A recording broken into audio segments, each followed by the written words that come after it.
Welcome back to Investing Talk Podcast. Today, we are digging into Intel Corporation. And the really critical question we're exploring is this. Is now a good time to buy? I mean, Intel is going through this massive strategic shift. They've got some, well, severe financial pressure, but also these major new partnerships popping up. Think NVIDIA and the Altera sale. We're going to look at the analysis, the numbers, the charts, the whole strategy, really, to see if the turnaround story lines up with the current stock situation. Is the risk priced in? What's the potential? But hey, before we jump in, please remember to subscribe, like this discussion, and leave a comment. We really do read them. And yeah, if you have a specific company you want us to look into next time, just drop it in the comments below. Okay, let's set the baseline here. You really have to start with the financials from 2024. And, well, they show significant pressure. It's mostly down to the restructuring, the competition, which is fierce, and the huge capital spending, massive investment. So let's look at the numbers. Full year 2024 revenue, it was $54.2 billion US dollars. That's actually down 4% from the year before. Only 4% down on the top line. Okay, but what about profit? That's where it really hurts. Net income dropped significantly. It went from $8 billion in 2023 down to just $2.7 billion in 2024. Wow, okay. That's a huge drop. It is, and that crushed the margins. Gross margin was 40.7%, down from 42.6%. And earnings per share for the year, just 65 cents. Oof. Those are pretty brutal results. It really highlights that the old core businesses, PCs, servers, they're struggling to fund this giant future bet. There's a real gap there. They need the cash, but the main engine is, well, sputtering a bit. Exactly. And management knows this. They've had to get laser focused on costs. They're pushing this narrative of expense discipline because, frankly, the future depends on getting lean now. And they've given specific targets, which I always like to see. Helps keep them honest, right? Right. They're focusing on non-GAAP operating expenses. For anyone listening, non-GAAP just means it's management's view, stripping out some one-off things. So the targets are $16.8 billion for 2025, and then down again to $16 billion for 2026. That's a clear signal they know they need to cut deep. It really creates the split picture for investors, doesn't it? You've got the weak recent past performance, and then this monumental gamble on completely rebuilding their manufacturing and shifting strategy. And this all kind of culminated in September 2025 with two really big deals that changed their near-term cash situation. First, they sold off a majority stake, 51%, in their Altera business. Now, this wasn't just trimming the edges. It brought in a much-needed $3.3 billion in cash right when they needed it. Okay, that makes sense. Sell something not quite core to the new foundry dream. Smart cash management. But the real headline grabber was the NVIDIA deal, wasn't it? Oh, absolutely. A huge $5 billion private placement investment from NVIDIA. Yeah. This isn't just cash, though that's obviously important. It's validation. And it locks in a collaboration specifically around AI infrastructure, accelerated computing. That's huge. Okay, but let me push back a little there. Is that NVIDIA deal purely good news? I mean, yes, $5 billion is great. Validation is great. But Intel's spending billions trying to build its own GPUs to compete directly with NVIDIA. Doesn't taking a big investment from your main competitor maybe, complicate things? Maybe limit their own GPU ambitions down the line? It feels like it could be a compromise dressed up as a win. What do you think? That's definitely the multi-billion-dollar question, isn't it? It's a calculated risk. But what it does immediately is secure relevance in the AI space now. It's a trade-off. Now, let's look at the balance sheet, because the market needs to know if they can actually afford this grand vision. Liquidity looks okay. Solid, actually. They ended 2024 with cash and investments totaling $27.5 billion. That's a decent cushion. Okay, so they have cash on hand. But what about the other side, the debt? Right. That foundry build-out isn't cheap. Total debt is high. It stood at $47.6 billion at the end of 2024. And that increase, it's pretty much a direct result of all the capital expenditure, the CapEx, needed for the new factories, the fabs. Yeah. So high debt. Got it. What's the cash flow situation telling us? This is probably the most critical number to watch right now. Operating cash flow was positive, thankfully. They generated $8.8 billion in 2024. But, and this is the big but, their free cash flow, or FCF, was deeply negative, minus $7.6 billion. Okay, let's just pause on that FCF number, negative $7.6 billion. For everyone listening, free cash flow is the cash left after all operating costs, and the big investments in things like new factories are paid for. So that massive negative number, it basically tells the whole story of this transition phase. Exactly. It means even though the day-to-day business is making some money, the cost of building the future is just eating cash like crazy. That negative FCF is the financial risk tied directly to whether this manufacturing bet pays off. They are burning billions to try and turn the ship around. And if you connect that FCF number back to the high debt, well, the picture for you, the potential investor, is pretty clear. Liquidity is fine for now. They have cash. But the debt is high compared to competitors. And until that free cash flow turns positive, Intel is relying on more debt or selling assets like Altera or maybe even issuing more stock to fund the gap. So the market's patience is directly linked to closing that $7.6 billion FCF hole. Yeah. How quickly can they do it?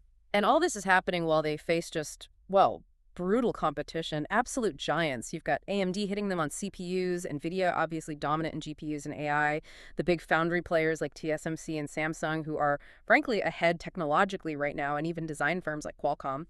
It's a battlefield. So the risk versus reward profile is incredibly sharp here. Yeah. On the plus side, you have Intel's sheer size, their legacy strength in PCs and servers, even if it's waning a bit. And now this powerful, if maybe complicated, partnership with NVIDIA. Right. Those are the strengths. But the weaknesses are glaring. They are lagging behind TSMC and Samsung on the most advanced manufacturing tech. That's undeniable. And every single quarter carries huge execution risk. If they slip up on a deadline for a new process node or the yields aren't good enough, the whole turnaround story gets pushed back. Again. So how is the market digesting all this? The mix of, good news on partnerships, bad news on recent financials, high debt. Let's look at the stock chart. Using data from September 2025, the price action has been really choppy.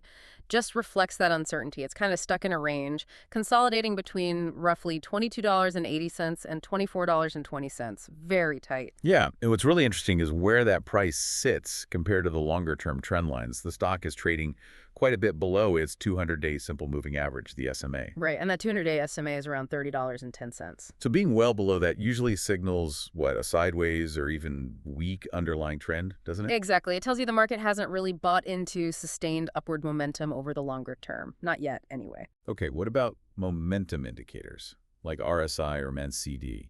What are they showing? Pretty neutral, actually. The relative strength index, the RSI, is hovering around 47. 50 is neutral, so it's not showing strong buy or sell pressure right now. And similarly, the MACD moving average convergence, divergence, that's near 0 too. Which means momentum is basically flat. Essentially, yeah. Both indicators are confirming the stock is just waiting. It's being pushed around by news, the Altera sale, the NVIDIA investment, causing volatility, sure, but not setting a clear direction yet. So technically speaking, it's holding support around that 21.80 level, which is key. But to really break out and signal that things are turning, it needs to get above that resistance near $25. Yeah. It's kind of the psychological level, too. And analysts, for what it's worth, still see potential recovery. The consensus price target is sitting up around $30, so quite a bit higher than where it is now. Okay, looking ahead then. What are the immediate things that could actually move the price, the catalysts? Well, there are a few key scheduled events coming up that everyone's watching. First, the next earnings report. That's estimated around October 28th, 2025. This one is going to be absolutely critical. It's the first real chance to see if margins are starting to improve after selling Altera and focusing on costs. The market needs to see proof. Right, proof the cost cutting is working. Then later in the year. We hit those end-of-year trading dynamics. There's a major ETF rebalancing scheduled for November 15th. Ah, the passive fund shuffle. Exactly. This can drive huge volume. If Intel's weighting in key tech or semiconductor ETFs goes up, you could see significant buying pressure from passive funds, almost regardless of the immediate news. It's just mechanical buying. Interesting. And what about the broader economy? Definitely keep an eye on consumer demand. The U.S. holiday sales data, Black Friday, Cyber Monday, that'll give us an early read on PC demand, especially for these new AI-enabled PCs everyone's talking about.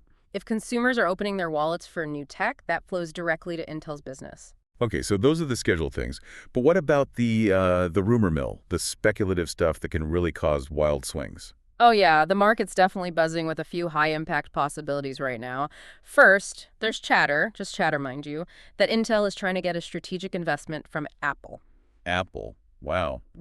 For the foundry side. That's the speculation. Position themselves as a real U.S.-based alternative to TSMC for Apple's future chip needs. That would be enormous validation. Huge. What else? There's also ongoing talk about negotiations with Tesla, providing customized AI silicon for their vehicles. Again, winning that would be massive. It validates not just the foundry, but their ability to do complex custom designs. Okay, Apple, Tesla, any others? Maybe the most potent rumor tied to that NVIDIA partnership, there are industry hints, whispers really, that one of the big three cloud providers, Microsoft, Google, maybe Amazon might be the first major customer for those joint NVIDIA Intel accelerated computing solutions. Putting that partnership to work in a big data center rollout? Exactly. If that happens, it immediately legitimizes the partnership and confirms demand for what they're building together. Huge catalyst, if true. Lots of potential game changers floating around then. Definitely. And just one more piece of context on recent news flow insider activity. The chief accounting officer, Scott Gowell, had some restricted stock units vest recently and sold some shares on the open market. Now, this looks consistent with normal executive compensation plans, not like a panic sell, but it's just another piece of news the market has had to absorb lately. Got it. Okay, so let's try and wrap this all up. Based on everything we've looked at, what's the overall takeaway? So putting it all together, the overall rating based on the analysis, it comes out as maybe a 6 out of 10. It's very much a transitional story, highly conditional. A 6 out of 10. Yeah. Balanced, but cautious. Precisely. The positives, they are compelling. They have a strong cash position, which is crucial. The NVIDIA partnership gives them a sudden, much-needed boost in the AI race. And they're making smart, necessary moves, selling off non-core assets like Altera. But the negatives are equally significant and very immediate. You've got weak recent earnings momentum, that persistently high debt load we talked about, and just critical, almost existential execution risk. Can they actually deliver on this incredibly complex manufacturing overhaul? Okay, so final guidance for you listening. Intel looks, let's say, neutral to positive, but specifically for tactical short-term trading. Why? Because of all those potential catalysts and rumors we just discussed. That creates volatility. If you like trading the nudes, Intel certainly offers opportunities for movement right now. But for long-term investment? For long-term holds, caution is definitely warranted. You really need to see clear, sustained proof first. Proof of better execution, improving profitability, and most importantly, you need to see that huge negative free cash flow number start shrinking significantly, ideally turning positive. Until then, it's still a bet on the turnaround. Exactly. And that brings us to the final thought for you to consider. At the end of the day, this entire multi-billion-dollar Intel story hinges on whether that foundry strategy actually works. Given the absolutely massive amounts of capital needed, the intense competition from players like TSMC who are already ahead, the ultimate question you have to answer for your own portfolio is this. How much risk are you truly comfortable taking on a turnaround story where the stakes are this high and where negative free cash flow is still the engine driving that world-changing ambition? That's the real test for any potential Intel investor right now.